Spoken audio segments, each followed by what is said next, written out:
Hello, everyone. My name is Anisha Freeman. I'm also known as the locksmith because I make keys for people who are locked up in their minds. I'd like to welcome you to the Madness to Miracles radio show, a show about addiction and recovery with the focus being on the recovery process. So today I have a topic. Every week I'll alternate between having a live guest or a topic. Today, our topic is the societal benefits of treating addiction. But first, I'd like to tell you a little bit about the radio show. So, Madness to Miracles is brought to you by Odyssey House Incorporated. And for those who may not be familiar with Odyssey House, we specialize in treatment services. We have residential treatment and we have outpatient services. We have facilities in Flint, Saginaw, and Port Huron.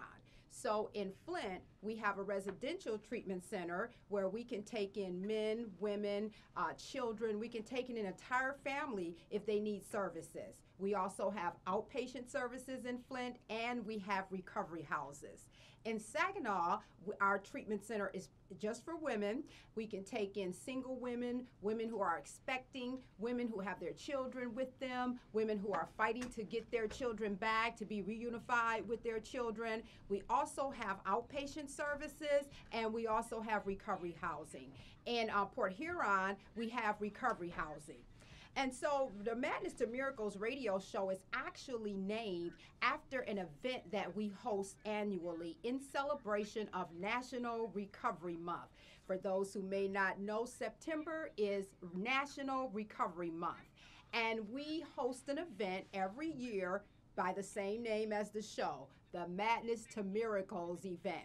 Last year, it was held on September the 12th in Saginaw, Michigan, and we heard awesome stories of recovery. We gave out awards to people in recovery celebrating their accomplishments. We had live entertainment, a wonderful keynote speaker, awesome food, fun, and fellowship. We will have the event again this year in 2019 in September. We don't have the date and location yet, but we will be bringing you that information soon. Now, my name, as I told you earlier, is Anisha Freeman. I'm also a therapist. I work at the Flint and Saginaw location, and I'm also the clinical director at Saginaw. But I'm also a person in long-term recovery. And what that means is I have not used any drugs or alcohol in over 18 years. So I work in the field, but I'm also a person in long-term recovery. So like I said, our topic today is the societal benefits of treating addiction. Last year, I was interviewed by a news reporter in Detroit.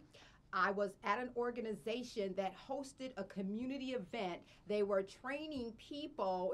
The organization hosted the event. It was actually put on by the Detroit Wayne Mental Health Authority. They were doing a community event teaching people how to use the Narcan, the drug that can help people when they overdose so they don't die. So they had this huge community event, and the news station there was covering the event, but they wanted to talk to someone in recovery. And so I met with a reporter and I told her my story. And my life story is pretty horrific. I've shared bits and pieces of it here on the Madness to Miracles show. And I kept it together during all of her questions about my horrific past because I've healed from it. So I'm able to talk about it without breaking down. But then she asked me a question and I couldn't keep it together anymore. She asked me a question. Well, first she made a statement. She said that whenever her particular news station does a story about addiction and things of that nature, working with the people who have addictions and trying to help them, she said that they get a lot of negative comments on their Facebook page, on their social media page, where people are saying things like, well, if they're addicts, then let them just die. Why should we be trying to help them or save them? They're killing themselves. Why should we try to save their lives? Their lives are pretty much useless. So they receive all these negative comments, she said, on their social media page. So she said, can you speak to that, to those people who make those comments? Can you tell them why it's important to save a person's life who is struggling with addiction. And I broke down because I thought back on all of the people who helped me and where I have come and since I've been in recovery and all of the accomplishments that I've made, not just personal accomplishments, but the things that I was able to do for other people and for society in general. And so I want to talk about that today. I'm not going to say the exact things I said to her because I can't even remember them. But I know people told me I did a pretty good job. So I'm going to talk about it now from the perspective of my notes that I made.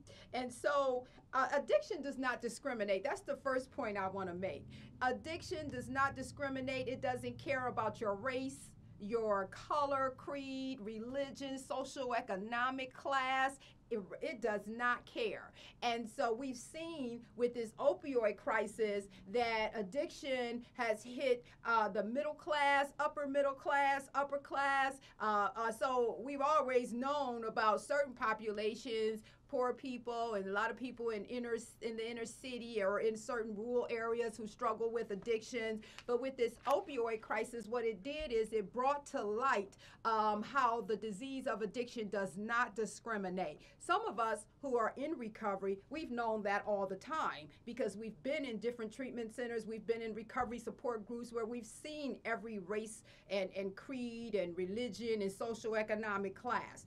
And then I'm not going to get into the argument. A lot of people was like, the opioid crisis has been here and all of us, and I'm not getting into that. I'm just that argument. I believe it's a good thing that it's receiving the national and I believe international attention finally, that people are seeing that addiction is a serious health crisis. That's what it is. It's a disease, and I believe in the disease model. And so I'm glad that society is being made aware, and I'm not going to argue about coulda, woulda, shoulda, and it should have. No, it's in the spotlight now. And there are services and funding that's going towards helping people. And it's an investment. It's an investment to treat addiction. And I'll tell you why. This is my answer to people who think that certain lives are not worth saving. It is a benefit to society. See, I'm not going to try to pull on your heartstrings because there are some people who you can't come at them with an emotional approach. They are bottom line people. They are saying, tell us the bottom line, how helping people in addiction is helping this country financially. How is it contributing to the country? How is it helping us? And so that's what I want to talk to, because I have several degrees. I have 4 degrees. I have a business degree. I have an undergrad in business. I have a master's in business administration, and I have a master's in social work. So even though I am technically a therapist, that is my major role that I perform in society, my 2 business degrees taught us how to quantify things, especially the MBA, the Master's in Business Administration. It was a phenomenal degree. I really enjoyed it. It was hard, but it was a phenomenal degree because they taught us how to analyze situations,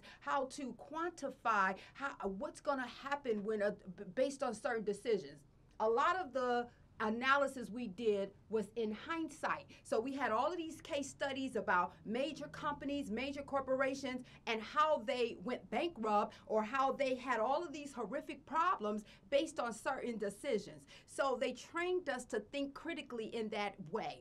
And so I was a counselor then, but still going to school, and then I eventually went and got the MSW. So as I look at the addiction and I see the people who are suffering and struggling with this illness, I can quantify. I can quantify in my head how people not being treated and not receiving a treatment for their addictions is actually costing society. Now, we do know we have this other venue of people, and people are entitled to their opinions, okay? And I don't try to, or I used to be beating tables and doing all of this. I don't do that anymore. You have a right to your opinion. I'm going to come with a seasoned, well-researched, intellectual argument. So let's do that. Let's go there. So there are a lot of people who are trapped in addiction who are not contributing to our society. They are actually a liability because of their untreated illness. They actually can be contributing to society. Now,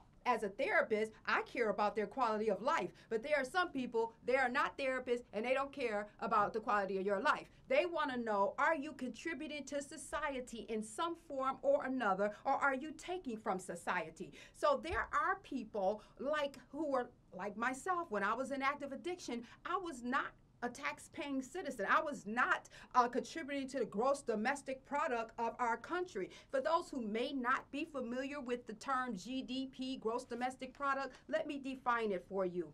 The gross domestic product is the total value of goods produced and services provided in a country during 1 year. There are people who are skilled, they have talent, they have gifts, and they're trapped by the disease of addiction. So they are not using those gifts. They're not using those talents. They are not contributing to our tax base. They are not contributing to our total goods and services produced, but they have tremendous skill sets. I know because I spent years in Detroit in these certain subcultures. Now, let me tell you why my addiction was a research project. I actually have my addiction on my resume. I have it on my resume as a 15-year participant observation exploratory ethnographic research project of several inner city subcultures. And that's actually what it is, because I was not born into those subcultures that my disease took me to. I was raised in poverty, but my mother was a maid for wealthy people, and I grew up in a church that had wealthy, upper middle and upper class people. So even though we were poor, I was raised around wealth. And so when my addiction rather took me, I didn't voluntarily go, my chemical dependency took me into the inner city so I could, do the things I needed to do to support my habit and to be in the place where I could get my drugs. I was able to study the population while I was there. And the reason it became research is because I had a base of comparison. I wasn't born and raised in it. I had been exposed to other cultures. I had been exposed to another socioeconomic class, another way of thinking. So it became research for me. And so I would be there in these crack houses and in these less than savory environments, but I saw gifts and talents there. So I'm going to tell you about a few of them without breaking their confidentiality. There was a comedian. There was a gentleman who had a natural gift for comedy. And I remember how we used to give him some of our drugs so that he could perform a stand-up comedy routine for us. Let me tell you something. If a crack addict give you some crack to do a comedy routine, you are extremely funny. I'm talking about people who had crossed the line in addiction, where the drugs have become synonymous with oxygen. So we're giving you some of our oxygen for you to do a stand-up comedy routine. And this guy was so good that he would actually change the structure. It felt like the whole molecular structure. I hope I'm using that word right. I'm trying to find a way to say it. That he would change the atmosphere with his comedy. We would sit our dope down, and because we would be laughing and we would laugh so hard sometimes so we would be doubled over with tears coming down our eyes. So now when I watch, because I like comedy, I watch stand-up comedy shows, and there's some pretty decent, really good comedians out there. There's only about 2 who will make me laugh the entire time they're talking. But this gentleman that was trapped up by the disease of addiction, he would make you laugh nonstop till you actually begged him to stop, because he was causing you physical pain because you were hurt, you were laughing that hard. But I know that he's probably, I don't know if he's in recovery or not, but I was thinking if he's in recovery, you would probably know about it, because he was so funny. His gift would have made room for him in the comedy industry. We should know about him. So I don't know what happened to him. If he didn't get the help he needed, he's probably not here anymore, because that was over 20 years ago. And then I went in and out of treatment for years around Detroit, and I was in a treatment center in Detroit, and they used to have talent night on, I believe it was Tuesdays.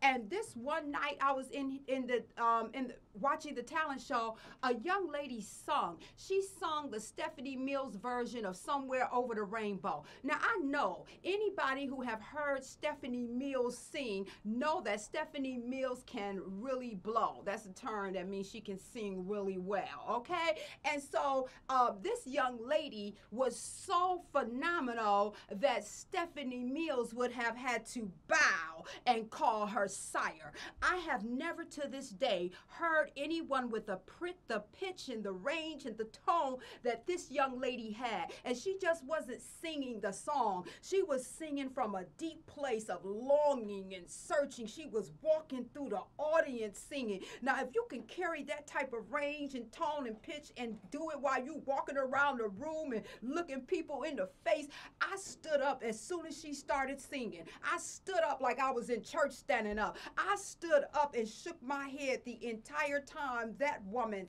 was singing. And I was turning around looking at the staff, because I was looking at the staff like, why haven't y'all called the record producers? Why haven't y'all called the people? Do you hear this woman? She is phenomenal. And what the staff was doing was shaking their head, because her behaviors, her unaddressed issues were so glaring that she couldn't even be on the choir that went out and sung around town to raise money for the organization. They couldn't even let her be on the choir. She could only perform on talent night inside the facility because she had all of this untreated trauma and all of the disease of addiction that had her struggling. Now, I left the treatment center a few weeks later. I didn't complete it. She didn't either, because I saw her at a crack motel in the lobby tweaking. And for those who are not familiar with the term tweaking, we were doing strange habits and mannerisms associated with the substance that we had consumed, okay? So we were both out there caught up in addiction. And then I want to tell you about one last person I want to tell you about is a young lady. Now, this is after I had got clean and I was living in Grand Rapids, Michigan, and consulting with the 61st District Court.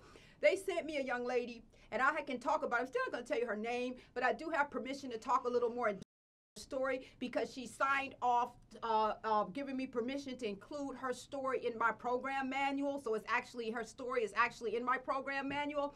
This young lady had been arrested for selling drugs. And they told me when they sent her to me that she wasn't just selling a little bit of drugs. She was selling a whole lot of drugs. She was handling serious weight, large quantities of drugs.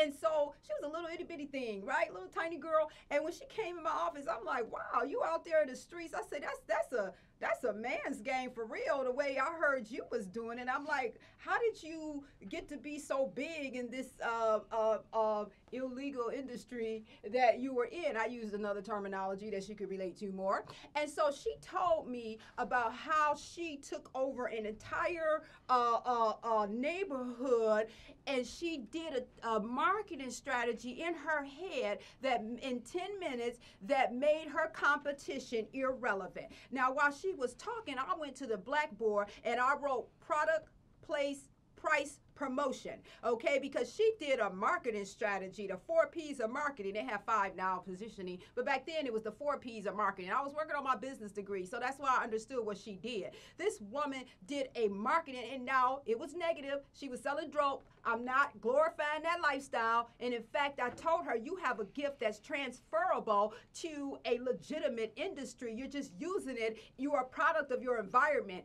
and in social work, they call it person in environment, the ecological perspective. She was born and raised in a particular place where this is all she saw was people using and selling drugs, and she thought that she was giving. Somebody told her, either you're gonna sell your body or sell drugs. She thought, she literally believed them. She literally thought those were the only options that she had. So this woman was a genius. Later, I went and got my MBA. I was working on my bachelor's in business at the time. When I got my MBA, we learned about a Harvard Business School marketing strategy called a Blue Ocean strategy. And so now I didn't know about the Blue Ocean strategy, but when I was in school learning about it, I thought back on this young lady. I said, that's what she did. She didn't just do product, place, price, promotion. She did a Blue Ocean marketing strategy. That's a marketing strategy where you go into what they call a red ocean, like Coke and Pepsi. That's a red ocean, right? And you turn it blue, meaning that you have basically the same product, little slight difference, but the same product, but you use a marketing campaign that makes your competition irrelevant. That's what that young lady did. I'm not giving the details. I do when I do trainings, but I'm not giving the details because I don't want anybody listening to me who's struggling with that lifestyle to listen to me and be thinking that they need to try this marketing strategy, right? But a blue ocean is when you go into a red ocean and you eliminate, reduce, raise, and create. You eliminate, reduce, raise, and create. And that's what that young lady did. I'm like, oh my goodness, you are so smart. You are a genius. You just need to learn how to use your skills over into legitimate society. One of my mentors from my recovery support system told me something very powerful. He said, it's a terrible thing when you're stealing from yourself and you don't realize something is missing. I submit to you, ladies and gentlemen, that America is stealing from itself if it is not helping people who struggle with the dis-ease of addiction, because you have gifted, talented people who could be contributing and represent. That woman who could sing, she ought to be representing us internationally. People all over the world should be sitting in the clapping their hands saying, my goodness, listen to that voice. That's an American woman singing there. And this young lady who had that marketing skill, she ought to have been at Pepsi or Coke's headquarters. They ought to have been sitting there around a table saying, hey, do that thing you did with the dope. You know the way you did that thing in your head? And that gentleman who had that comedian, he ought to be a billionaire. And there ought to be, and see, when he's a billionaire, there's a whole lot of other people who are managing him, who's working on the set, who's working on the production, who's working on the movies that he would be doing. A lot of other people would be making money. But see, sometimes we have people who stereotype and think that everybody who struggles with the disease of addiction, they have these stereotype images of us. I just told you, I struggled with the disease of addiction for a couple decades. Not only did I struggle, I was the addict that the other addicts used to talk about. I made other people on drugs feel good about themselves. So I have made major contributions since I have been clean. I am a therapist. I'm a clinical director. I have my own business. I have a program, adult and youth, that programs people are using all over the United States. That program was missing when I was missing in action because of the disease of addiction. So we are not losing anything by helping people. Every year, the Substance Abuse and Mental Health Administration does a study and say only 10% of the people who need drug treatment services are even coming in contact with the treatment centers. So we have this huge, so we know about the few people who go in and out of treatment, but we have the 90% of the people who need help. They are somewhere out there missing in action from society, from being contributing members of our gross domestic product, because they're obsessed with the disease of addiction. They're giving all their money to the dope dealers, okay? They are being dysfunctional. They are going to our emergency rooms without insurance and running up bills. And so we benefit when we treat addiction. And the benefit can be generational. Like, you're always going to have dysfunction. Like, man has been dysfunctional since the beginning of time, and whenever that was. So it's not like you're going to run out of dysfunctional people. We'll always have people who need help and who need services. But like I said, only SAMHSA, I didn't say it, SAMHSA said it. They do this study every year. Only 10% of the people who need services are coming in contact with it. Just imagine if we would really be targeting those people to help them. Who knows what gifts and talents are out there in those dope houses? Who knows what gifts and talents are somewhere sitting in a car ODing right now? We have treasure we have never tapped into. I'm going to end with this. We're running out of time. I wrote an article when I was writing for the Grand Rapids Times. I wrote an article called Pimp or Die. America, the new pimp gang. So on the street, the pimp is an acronym for power in manipulating people. I said I got introduced to a new pimp gang when I got clean. Power in manipulating potential. I worked for the Honorable Reverend George K. Hartwell. He was the mayor of Grand Rapids at the time when I worked for him. I worked for him for 3 years, and that man saw the potential in me. I was rough around the edges. I had only been clean a couple years, but he saw the gifts and the talents, the potential, and he pimped it out of me. Power in manipulating potential. He saw it, and he pulled it out of me, and I didn't feel like he was taking advantage of me. It was a win-win situation. He made money off me and all the other people who worked at that institute. He was a director, also the director of the Community Leadership Institute. So he profited off our gifts and talents, but we profited off him pulling our gifts and talents out of us. So we were getting a salary, but he was also helping us go to the next level in our professional development. And yeah, he benefited and we benefited. Win-win. So like a lot of times I'd be thinking that some people like who think that, certain of people are a waste of, they're thinking really small, and they have a stereotypical image about who struggles with addiction. But I have been in the dope house with doctors and lawyers, and I told you about the people that just had rough talent, but I've been in the dope house with people who had serious credentials. So we all benefit, society as a whole. We the people, in order to form a more perfect union, we start treating addiction. So that's all we have for today. Again, my name is Anisha Freeman, and I want to thank you for joining us on the Madness to Miracles radio show. If you need help, if you're struggling with addiction, if anybody in your family needs help, if you know of anybody, we have a 24-hour line where we can be reached. You can call us at 810-238-0483. Again, that number is 810-238-0483.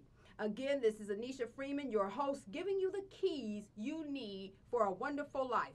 I'll be back next week right here on WFOV 92.1 LPFM Flint. Our Voices Radio, determined to make a difference. And next week, I will have a live guest here who will share her story of her recovery journey. And she will also talk about the therapeutic community model. That is the model, the treatment model that is used at Odyssey House. It's a TC model. So she'll talk about her recovery journey, what she's been doing, how she came through the Odyssey House program, and what she's doing now, and how that particular model helped her in recovery. So that's all we have for today, and I will see you next week. Take care.